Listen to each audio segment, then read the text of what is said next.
अगर आपको पता चले कि आप फुर्सत की सलाह में सबसे पहले किताबें, ये राजकमल से किताब आई है, नीतीश कुमार अंतरंग दोस्तों की नज़र में।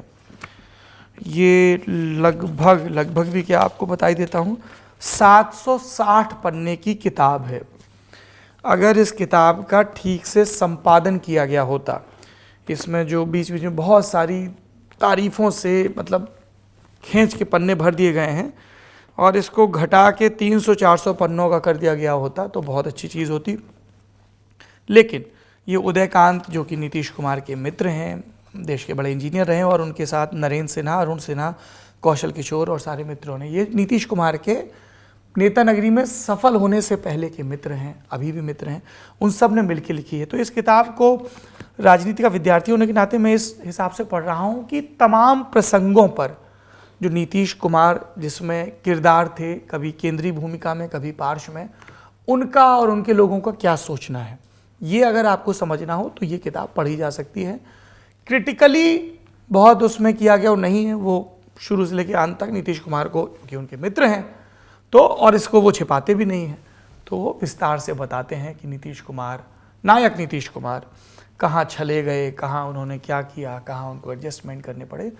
पर एक आपको, चूँकि नीतीश कुमार अब इंटरव्यू तो देते नहीं हैं, तो थोड़ा सा आपको इनसाइड व्यू मिलता है कि 2013 में जब वो अलग हो रहे थे तब क्या चल रहा था, या जब अकेले लड़े, या फिर जब लालू यादव जी के साथ हुए, या फिर से नरेंद्र मोदी जी के साथ हुए, तो थोड़ा सा, या फिर अलग हुए, आपको इनसाइड स्टोरी पता चलती हैं। कई अच्छे प्रसंग हैं जो मुझे अभी फौरी तौर पे याद आ रहा है कि फाइनली जब ये 1985 में हरनौत से चुनाव जीतते हैं पहली दफ़ा, 2 चुनाव हारने के बाद, तो घर पहुंचते हैं 1.5 दिन 2 दिन की काउंटिंग के बाद, बहुत वहाँ पे जश्न होता है।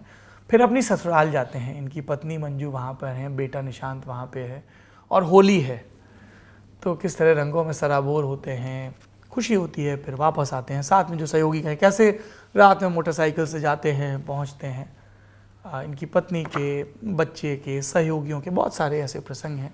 कई जो भ्रम फैलते हैं नीतीश कुमार को लेके, उन पर भी, उनका भी संज्ञान लेके इसमें बात की गई। जैसे ये भ्रम की नीतीश कुमार ने ट्रेनों के नाम किन के नाम पर रखे, इन सब पर विस्तार से बात की गई। तो पढ़ी जा सकती है एक बार किताब। आकार को लेके मैंने अपनी आपत्ति बता दी। दूसरी किताब शाइमन शुस्टर से है, एस हुसैन जैदी की किताब है, फॉरवर्ड लिखा है IPS ऑफिसर और दिल्ली के पुलिस कमिश्नर रहे नीरज कुमार ने। इसका शीर्षक है raw hitman, the real story of agent Lima.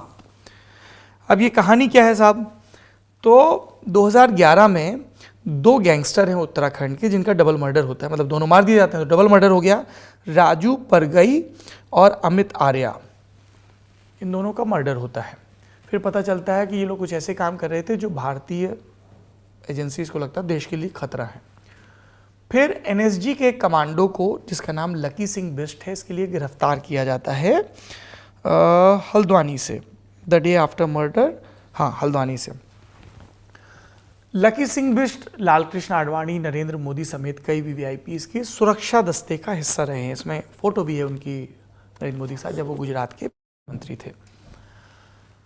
अब क्लेम ये है कि lucky Singh Bisht security agencies के लिए काम करते हैं, हिटमैन का, इस तरीके के रोग एलिमेंट्स को हटाना, और उनका नाम एजेंट लीमा है।